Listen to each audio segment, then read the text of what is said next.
শুনুন শুনুন, এই 8ই এপ্রিল গীতা বসতে চলেছে বিয়ের পিঁড়িতে।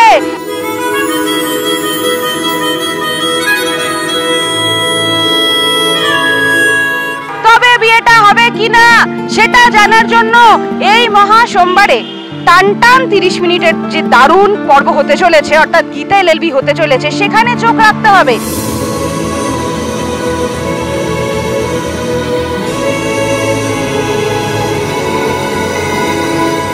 আর এই পরিস্থিতিতে গীতার কি করা উচিত? গীতার বিয়েটা করে ফেলা উচিত কি উচিত নয়? পরবর্তী স্টেপ কি হওয়া উচিত? গীতার পাশে আদৌ কি আছে সাধারণ মানুষ? এই সমস্ত প্রশ্নের উত্তর নিয়ে আমরা আজকে ঘুরবো, বা প্রশ্ন নিয়ে আজকে আমরা ঘুরবো শহর কলকাতার বিভিন্ন জায়গায়, এবং সেই উত্তর নিয়ে আমরা পৌঁছে যাব গীতা এলএলবি টিমের কাছে। সেখানে কি হচ্ছে সেটাও ঘুরে দেখাবো। তাই আপাতত কথা না বাড়িয়ে এই টান টান 30 মিনিটের উত্তেজনাময় পর্ব দেখার জন্য তার আগের পরিস্থিতি দেখে নিতে হবে। কলকাতার মানুষজন কি বলছে চলুন সেটাই ঘুরে দেখি।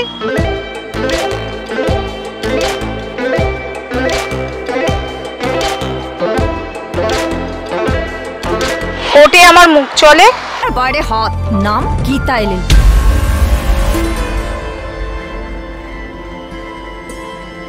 গীতাকে আমার ভালো লাগে কারণ ওর মুখের থেকে হাত বেশি চলে। গীতা, তুমি যেভাবে লড়াই করছো সেইভাবে লড়াই চালিয়ে যাও। তুমি দিকে দিকে গর্জে ওঠো এবং সেইভাবেই তুমি শাস্তি দাও প্রত্যেককে।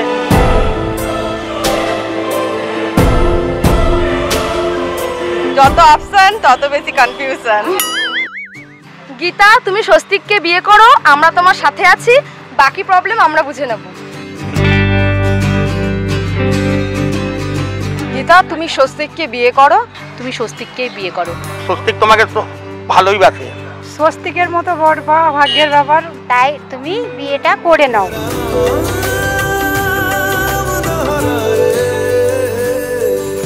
গীতা, সাধারণ মানুষের জন্য তো কেউ থাকে না, তুমি যে আছো এটাই আমাদের দেখতে ভালো লাগে, আর তুমি এগিয়ে চলো।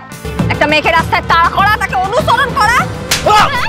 গীতা, তোমার এই সাহসিকতা অপূর্ব, মানে আমরা পছন্দ করছি এবং তুমি এগিয়ে চলো। আমি তো আছি, গীতা এলএলবি। গীতা, তুমি যেমন আছো তেমনই থাকো, সাধারণ মানুষের পাশে দাঁড়াও। গীতা, তোমায় আমার দেখে ইচ্ছে হয় বড় হয়ে আমার নাতনি যেন উকিল হয়। কৃপান ব্যানার্জির মতো ছেলেরা সমাজের কলঙ্ক। এই advocate Mukherjee, order order. Gita, তোমার মধ্যে একটা ব্যাপার আছে। গীতার এখন ক্যারিয়ারটাকে নিয়ে ভাবা উচিত। গীতাকে আমার ভালো লাগে কারণ ওর সম্বন্ধে অনেক আইন সম্বন্ধে কিছু জানা যায়। কোনো মেয়েকে ভয় দেখিয়ে তুলে নিয়ে যাওয়া ধারা নাম্বার 364A। আমরা জানি গীতা, তুমি খুব কঠিন পরিস্থিতিতে আছো, কিন্তু দিদি সংসারটা বাঁচাতে গিয়ে নিজে বিয়ে করে ফেলো না। দিদির সংসার বাঁচাতে কি সত্যি বিয়ে করবে গীতা? বিয়ের মরশুমে, বিয়ের সিজনে বাড়িতে একটুখানি সিটিং অ্যারেঞ্জমেন্টের এধার ওধার হয়েই যায়, ঠিক সেই কারণেই আজকে বড়বাবুর চেয়ারে বসে আছে গীতা, এবং বিয়ে নিয়ে তো চলছেই তোড়জোড়। কিন্তু কলকাতার লোকজনের কিন্তু নানা মত যে বিয়েটা করা উচিত কি উচিত না। এবার অনেকে বলেছে তারা তোমার মতো নাতনি চায়, মেয়ে চায়, মানে সে জায়গা থেকে কি মনে হচ্ছে? নাতনি না মেয়ে? নাতনি তো বয়স করে কি নাতনি চেয়েছে, যারা নিজেরা অ্যাসপায়ার না, সত্যি কথা বলতে আমিও চাই গীতার মতো আমার পাশে একজন কেউ থাকুক, কারণ আমি নিজেই গীতার মতো নয়, তাই জন্য আমিও চাই আমার পাশে গীতার মতো একজন থাকুক। যেহেতু এখানে আমি বড়বাবুর মতন একজনকে পেয়ে গেছি, তাই জন্যই সত্যি লড়তে পারছি। এই বড়বাবুর চেয়ারেও আমি বসে আছি, তো বড়বাবুর সাথে আমি, আমার পাশে আর কেউ নেই, বড়বাবুর সাথে আমি লড়াইটা লড়ছি। এবার বিয়ের কথা বলতে গেলে বিয়েটা হয়েছে, কিন্তু মানে আমার ইচ্ছেতে তো হয়নি, প্রথম কথা। দ্বিতীয় কথা হচ্ছে আমার এগোলেও বিপদ, পিছলেও বিপদ, শাঁখের করাতের মতো অবস্থা। তো দিদির মুখ চেয়ে আমি যেটুকুনি বিয়ে করার করেছি, যেটুকুনি এগোনোর এগিয়েছি। এবার ফাইনাল বিয়েটা হয় কি না, বা হলেও তারপরে কি হয়, বা আমি বিয়েটা করি কি না, এটা জানার জন্য তো দেখতে হবে। দর্শকের মধ্যে কিন্তু অনেকে আবার এটাও বলেছে যে তাদের যখন আমরা জিজ্ঞেস করেছি যে স্বস্তিককে গীতা বিয়ে করে নেওয়া উচিত কিনা, তারা কিন্তু অনেকেই বলেছে যে তোমার চোখ মুখ দেখে নাকি মনে হয়, মানে গীতার চোখ মুখ দেখে নাকি মনে হয় যে স্বস্তিককে সেও মনে মনে একটু হলেও পছন্দ করছে। না, এটা আমি ততক্ষণ পছন্দ করতে পারবো না যতক্ষণ না পর্যন্ত আমাকে স্যার বলবেন। স্যার যেদিন বলে দেবেন অডিওতে তুমি পছন্দ করো, সেদিন আমি ডেফিনেটলি পছন্দ করব। বিয়ের জন্য কেনাকাটা কতদূর হলো? সেটা আমি হয় বাপের বাড়িতে মা বাবা করবে, নাহলে শ্বশুর বাড়িতে অগ্নিজিৎ মুখার্জি করবে, আমি তো জানি না। অলরেডি অগ্নিজিৎ মুখার্জি বলেছে সে তোমার মধ্যে একটা নিজের প্রতিচ্ছবি দেখতে পায়, তাই সে তোমার আরো স্ট্রং অপোনেন্ট হয়ে ধরা দিচ্ছে। তো যদি তোমার ক্ষেত্রে বলা হয় তুমি কার মধ্যে, গীতা কার মধ্যে নিজের অপোনেন্টকে দেখতে চায় বলে? না, আমি অ্যাকচুয়ালি গণেশ গাঙ্গুলির মেয়ে। আমার গণেশ গাঙ্গুলি বাবা আমার কাছে খুব বড় একটা ব্যাপার। এবার বাবার অপমান হওয়ার পরেই বাবার জন্যই আমার এই লড়াইটা, যে তার যে অসম্মানটা হয়েছে সেটা আমি তাকে ফিরিয়ে দেবো। তো অবভিয়াসলি বাবাই আমার চোখে সব। পঙ্কজ তো তোমার কাছে আসে, ওনার সাথে তো উনি তো আমারই লোক, একসাথে লড়াইটা লড়ছি। উনি না থাকলে আমি লড়তেই পারতাম না। তোমার এই লড়াইয়ে কিন্তু শেষ করে দিচ্ছি, তোমার এই লড়াইয়ে কিন্তু কলকাতার বহু মানুষ আছে, মানে পশ্চিমবঙ্গের বহু মানুষ আছে, এবং তুমিও আশা করছি তাদের মনের মধ্যে এইভাবেই বাসা বেঁধে থাকবে। তাই দর্শকদের যদি একদম তারা পাশে আছে বলেই আমার এই লড়াইটা, তাদের জন্য এই লড়াইটা, তাদের হয়ে এই লড়াইটা। রইল কথা আপনার আর আমার লড়াই, ওটা কোর্টের মধ্যেই সীমাবদ্ধ রাখুন না, ওটাকে কোর্টের বাইরে আনবেন না, না হলে কোর্টের মধ্যেও আপনি দুবেলা হারছেন আর কোর্টের বাইরেও হারবেন, তখন কিন্তু আপনারই খারাপ লাগবে। গীতা এবং স্বস্তিকের বিয়ে নিয়ে সাধারণ মানুষ খাচ্ছে ঘোল, এবং তাতেই আরেকজন প্রায় নাজেহাল। অগ্নিজিৎ মুখার্জির কাছে আজকে আপাতত আমরা আছি না, অভিনেতা সুপ্রিয়দার কাছে আজকে আমরা নেই।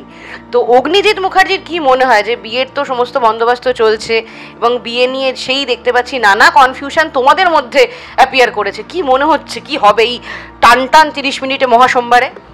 না, আমার মনে হয় যে যেহেতু কোর্টের মধ্যে কোর্টের বাইরে এই মেয়ের কাছে নানা রকমভাবে অগ্নিজিৎ মুখার্জি বিপর্যস্ত হচ্ছে, তো অগ্নিজিৎ মুখার্জি এরকম একটা ওর ছেলে ওকে বলে সলমান খান, লেডি সলমান খান, তাকে বাড়িতে টেনে নিয়ে এসে সে বাড়ির মধ্যে আর বিড়ম্বনা সে ইনভাইট করবে না। তো অগ্নিজিৎ মুখার্জি কখনোই চাইবে না যে এই বিয়েটা হোক, কিন্তু একটা কোথাও একটা ইঙ্গিত আছে যে সে বারবারই বলে যে এই মেয়েটা আমার মতো ভাবে, আমার মতো দূর দেখতে পায়, আমার মতো এরকম এত টেনাসিটি, তো আর একবার জোর করে খাইয়ে দেয়।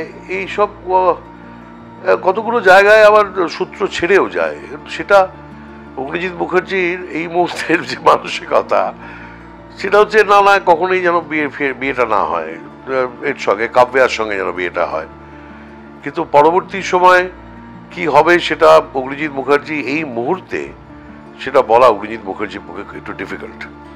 হ্যাঁ, অগ্নিজিৎ মুখার্জি কি গীতার মধ্যে নিজেরা কি একটা ছায়া দেখতে পায়, প্রতিচ্ছবি পায়, নিজের ছায়া দেখতে পায়, যে তার যে কেস, তার যে টু দ্য পয়েন্ট কেসের প্রতি প্রত্যেকটা এর সেকশন তার মুখস্থ ঠোঁটস্থ, এবং সে ল এমন একটা জায়গায় সে গেছে যে সে অগ্নিজিৎ মুখার্জির মতো এরকম একটা প্র্যাকটিস লয়ার, সে তাকে সে নাকানি চোয়ানি খাচ্ছে, এবং সেখানে মানে অগ্নিজিৎ মুখার্জি মানে প্রায় মানে বারবারই তার কাছে চালাকি ছাড়া তার কাছ থেকে বেরোতে পারছে না।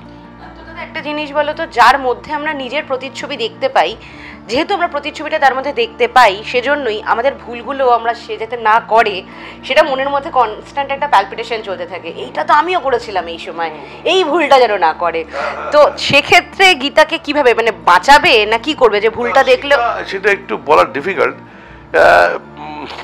কখনো কখনো আমার মনে হয় অগ্নিজিৎ মুখার্জির মনের মধ্যে এটা প্লে করে যে যখন ওকে বলে যে যান খেয়ে নিন, সে ঘাবড়ে যায় কেন? সে যখন বলে খাইয়ে দেয়, সে অন্য কেউ হলে কি মেনে নিত? এই সব কতগুলো তার যে টেনাসিটি, তার যে এন্ডিওরেন্স, সেইখানে আমার মনে হয় যে অগ্নিজিৎ মুখার্জিও হেরে যায়, এবং সেখানে কি তার প্রতি একটা প্রচ্ছন্ন সাপোর্টের জায়গায় সে কোনোদিন আসবে সেটা এই মুহূর্তে বলা যাবে না, কিন্তু একটু মানে সুতোর ওপর আছে আর কি। ছেলের ভালোবাসার কাছে কি বাবার অভিমান একটু হলেও হেরে গেছে? হ্যাঁ, ছেলেকে সে চড়থাপ্পড় মেরেছে এই সব নিয়ে, এবং ভবিষ্যতে হয়তো মারবে, কিন্তু সন্তান তো, সন্তানের মুখ ধরে একটি চুমো খাবো, সেইরকম ব্যাপার আর কি। সন্তানের কতখানি সে যাবে সেটা দেখতে হবে। যদি অভিনেতা সুপ্রিয়কে আজ থেকে 20টা বছর পিছনে নিয়ে যাওয়া হয়, এবং আজকের দিনে দাঁড়িয়ে যদি তোমারই মতন, তোমারই একটা প্রতিফলন তুমি তোমার চোখের সামনে দেখো, কোন ভুলগুলোকে বলবে করিস না? আমি তো বলবো যে পড়াশোনা থেকে যেন সে দূরে না থাকে, সে যেন সবসময় টেক্সটের মধ্যে থাকে, অভিনয় দেখে, বারবার ভাষার সঙ্গে তার যেন নিবিড় যোগাযোগ থাকে, ভাষাহীনতা তাকে খুব বিপদে ফেলবে। ঠিক আছে, ওটা হয়ে যাবে। আমার তো একটা স্বাভাবিক দক্ষতা আছে, আমি একটা ইমপ্রম্পটু আমি অনেক কিছু করে ফেলতে পারি। সুতরাং আমার আর ওসবের দরকার নেই। আমার কারুর অভিনয় দেখার দরকার নেই, কারুর কথা শোনার দরকার নেই, কোনো সিনেমা দেখার দরকার নেই, কোনো থিয়েটার দেখার দরকার নেই। এইটা আমার মনে হয়। এবং টেক্সট পড়ার দরকার নেই, রবীন্দ্রনাথ, মাইকেল আমার পড়ার দরকার নেই, গিরিশচন্দ্র পড়ার দরকার নেই, দীনবন্ধু পড়ার দরকার নেই। তো আমি সব জানি। এইটা থেকে এটা একসময় আমাদের ছিল, জানো, আমরা যখন থিয়েটার করতাম আর একদিকে মানে ওই রকম ম্যাসিভ থিয়েটার, জগন্নাথ বাণিজ্য সংবাদের মতো রেগুলার হাউসফুল, তারপরে তো তিস্তাবারের বৃত্তান্ত, তো ভাবতাম বাপ এইসব অল রাবিশ। কিন্তু আজকে এসে মনে হয় যে না, অনেক কিছুই জানি না। এবং আমি আরেকটা কথা বলছি, এদেরকে আমি কি বারণ করবো? আমি এদের কাছ থেকে শিখি। এইসব বাচ্চা ছেলে মেয়ে এরা এইরকমভাবে পাতার পর পাতা মুখস্থ করে যখন সেগুলো ওরকম কনফিডেন্সের সঙ্গে ডেলিভার করে এবং বিশ্বাসের সঙ্গে ডেলিভার করে, তখন আমি খুব অবাক হয়ে যাই। এবং আমার এত আশাবাদী আমি এদেরকে ওইটা বলবো না, আমি খালি ওইটা বলবো যে বিচ্ছিন্ন হয়ে যাওয়াটা একটা অভিনেতার পক্ষে খুবই বিপজ্জনক, সেইটা যেন সে না হয়। আর টেক্সটের প্রতি অর্থাৎ শব্দের প্রতি সে যেন নিবিড়ভাবে তার সঙ্গে তার যোগাযোগ থাকে, শব্দ সে যেন হারিয়ে না ফেলে। হ্যাঁ, যেন একটা শব্দ আরেকটা শব্দের উপর ওভারল্যাপ না করে, এটা আমি বলবো। আর বলবো যে তারা আমার থেকে, আমি কখনো কখনো দেখছি আমার থেকে তারা অনেক বেশি জানে, অনেক বেশি জেনে এসেছে। সেই জানাটার যেন, সেই জ্ঞানের যে পিপাসা, সেটা কখনো যেন তার, সে তৃষ্ণা কখনো যেন তার না মেটে, সে যেন সবসময় সেটা অ্যাড করতে থাকে। প্রতিদিন আমরা যত দিন গেছে, যত বয়স বেড়েছে, যত ঝুলপিতে পাক ধরেছে, যত চুলের পাক ধরেছে, তখন বুঝেছি যে কিছুই শেখা হয়নি। তো সেই শেখাটা যেন অনন্তর চলতে থাকে। সব অভিনেতাই একই কথা বলে আমার মনে হয়। শেষ দাদা একটাই প্রশ্ন করব, বর্তমান আর্থ সামাজিক এবং রাজনৈতিক অবস্থার পরিমণ্ডলে দাঁড়িয়ে কি মনে হয়, সেটা বিনোদন জগৎ বলো বা বাইরের জগৎ বলো, কর্মক্ষেত্রে লাক, পলিটিক্স না পিআর, তিনটের মধ্যে কোনটা বেশি দরকারি? And fourth point, definitely hard work, যেটার কথা তোমরা মেনে এসেছো, কিন্তু এই তিনটের মধ্যে দাঁড়িয়ে কোনটা বেশি ইম্পর্টেন্ট? না, অরাজনৈতিক কোনো লোক হয় না, নিরপেক্ষ কোনো মানুষ হয় বলে আমি বিশ্বাস করি না। কোনো না কোনো পক্ষ সে নিয়ে আছে, তারা তো ইন্টারেস্ট নেই হতে পারে। আর আরেকটা কি, পলিটিক্স না, লাখ বলে কোনো বস্তু নেই, ওসব ফালতু কথা আমি বিশ্বাস করি না। কেউ বিশ্বাস করতে পারে। আমার হাতে টাতে কোনো আংটি মাদুলি বাবাদুলি এসব কিছু নেই, ওসব ফালতু কথা। আরেকটা কি, পিআর, না পিআর টিআর করে কিছু হবে না, ওগুলো একেবারেই বাজে কথা। আমার মনে হয় যে প্রত্যেকটা একটা জার্নির একটা সরণি আছে, সেই সরণিটা হয়তো অনেক ঘুরে যেতে পারে। হয়তো এখান থেকে শ্যামবাজার, আমি এখান থেকে বহরমপুর গিয়ে শ্যামবাজার যেতে পারি, আবার এখান থেকে শ্যামবাজার চলে যাবে। হয়তো ঘুরতে হয়, অনেক অলিগলি ঘুরতে হয়, অনেক আফিলস পেরোতে হয়, অনেক বাধার সম্মুখীন হতে পারে। কিন্তু ওই যে বললাম যে হার্ড ওয়ার্ক, তুমি যেটা বললে, এবং নিরলস যে কাজ, সেটার কোনো অল্টারনেটিভ নেই। সাময়িকভাবে হয়তো ব্যর্থতা আসতে পারে, সাময়িকভাবে হয়তো, আর যদি মানে গুরু ধরা থাকে প্রপার, যে তাকে গুরু মানে কোচ, তাকে যদি তার মা হতে পারে, তার বাবা হতে পারে, তার শিক্ষাগুরু হতে পারে। গুরু তো, দীক্ষাগুরু একটা হয়, শিক্ষাগুরু তো অনেক। সেই তোমার কিন্ডারগার্টেন থেকে আর আজ অবধি কত শিক্ষা, কত মানুষ তোমাকে শেখাচ্ছে। এই তোমার কাছেও আমি শিখছি যে কী করে স্থির হয়ে বসে থাকতে হয়, এই ক্যামেরাম্যানের কাছে শিখছি যে হাঁটু গেড়ে বসে পড়লো। তো শেখার তো কোনো শেষ নেই। তো সেইটা যদি সে চালিয়ে যেতে পারে, আমার মনে হয় আর পলিটিক্স ইজ ভেরি ইম্পর্টেন্ট। পলিটিক্সের সঙ্গে অভিনয়ের কোনো সম্পর্ক নেই, কিন্তু পলিটিক্যালি সে কনসাস তাকে হতেই হবে। পলিটিক্স ছাড়া কিছু হবে না। তো পলিটিক্যাল গণ্ডগোল বা পলিটিক্যাল ভালো বা মন্দের জন্য এই গোটা সমাজ তার নিয়ন্ত্রিত হচ্ছে। সে মার্ক্সের কথা, আমার কথা নয়। তো সুতরাং আমার মনে হয় মানে ওই, আমি অরাজনৈতিক এই কথাটা বলার কোনো মানে হয় না। বেশ, তাহলে এই কথাটা নয় মানে হয়ই না, কিন্তু যেটা মানে হয় সেটা হলো গীতা এলএলবিতে কি হচ্ছে সেটা না দেখলে কি মানে দাঁড়ায় সেটা জানার জন্য অবশ্যই কি করতে হবে দাদা? দেখতে হবে গীতা এলএলবি 6:30 স্টার জলসায়, এবং এটা না দেখলে তো এটা হবে না। আপনাকে খেয়ে নিতে বলছি, আপনি খেয়ে নিন।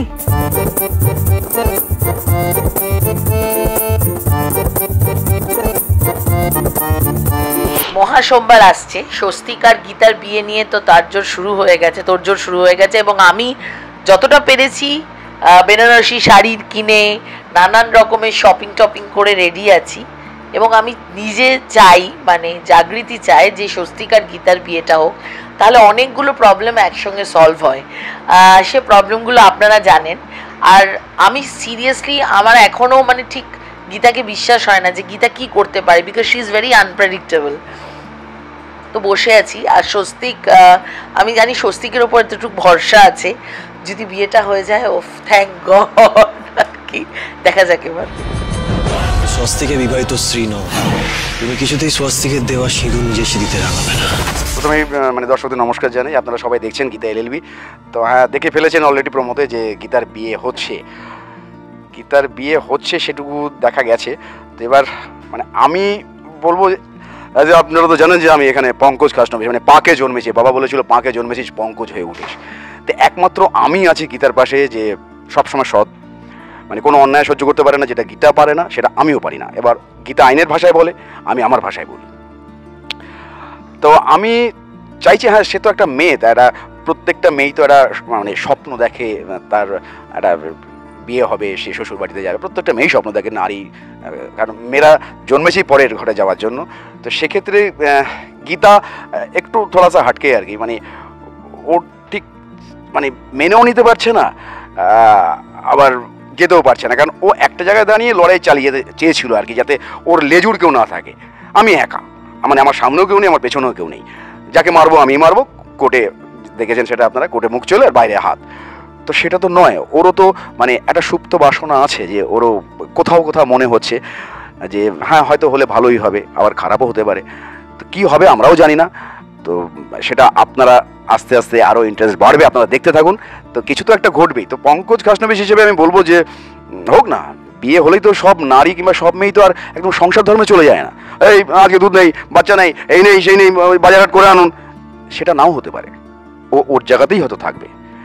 তো আমি যেরকম ওর পাশে ছিলাম, আমি পঙ্কজ খাসনবী হয়ে ওর পাশেই সবসময় থাকবো, এবং মানে সেটা আমি আপনারা দেখছেন যে আমি ভীষণ শ্রদ্ধা করি ওর জায়গা থেকে। এরকম লয়ার আজকাল মনে হয় না পাওয়া যায়, সেটা দেখছেন যে ফিজ নেয়, মোটা টাকা ফিজ নিয়ে আসছে, এবং চারিদিকে যে ঘটনাগুলো ঘটছে সেখান থেকেই তো আমাদের মানে কোনো চরিত্র তো আর মানে ওপর থেকে পড়ে না, যে দাদা যে লিখছেন স্নেহাশিস চক্রবর্তী, তো সব চরিত্রই যে এখানে মানে এরকম পজিটিভ চরিত্রও আছে, এরকম ভালো লয়ারও আছে, আবার খারাপ লয়ারও আছে। সেটা আপনারা দেখছেনও চারিদিকে বিভিন্ন জায়গায়, যে কত টাকা মানে লাখ লাখ কোটি কোটি টাকা দিয়ে নিয়ে চলে আসছে এটা মিথ্যে সাজানো কেসকে ঠিক করে দেওয়ার জন্য। কিন্তু গীতার ওই মানসিকতাটা নয়, ওই মানসিকতাটাই পজিটিভ, গরিবদের জন্য লড়ে, ফিস না নিয়েও লড়ে, 1 টাকা হলেও সে নেয়।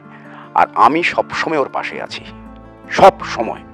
এবং ও অন্য একটা কেসে যখন জড়াচ্ছে সেখানেও আমার কাছে আসছে, আমাদের পরামর্শ নিচ্ছে। গীতা চরিত্রটি অসাধারণ। তো আপনারা দেখতে থাকুন পরবর্তী আকর্ষণটা কি হতে পারে। আমিও আসছি অন্যভাবে এবার, আবার মানে 3rd ডিগ্রি আমিও দেবো আর কি। Thank you. টলিউডের latest update, gossip and entertainment পেতে সাবস্ক্রাইব করুন শুধুমাত্র সিটি সিনেমা, আর ফলো করুন সিটি সিনেমার Instagram, Facebook, Twitter and share chat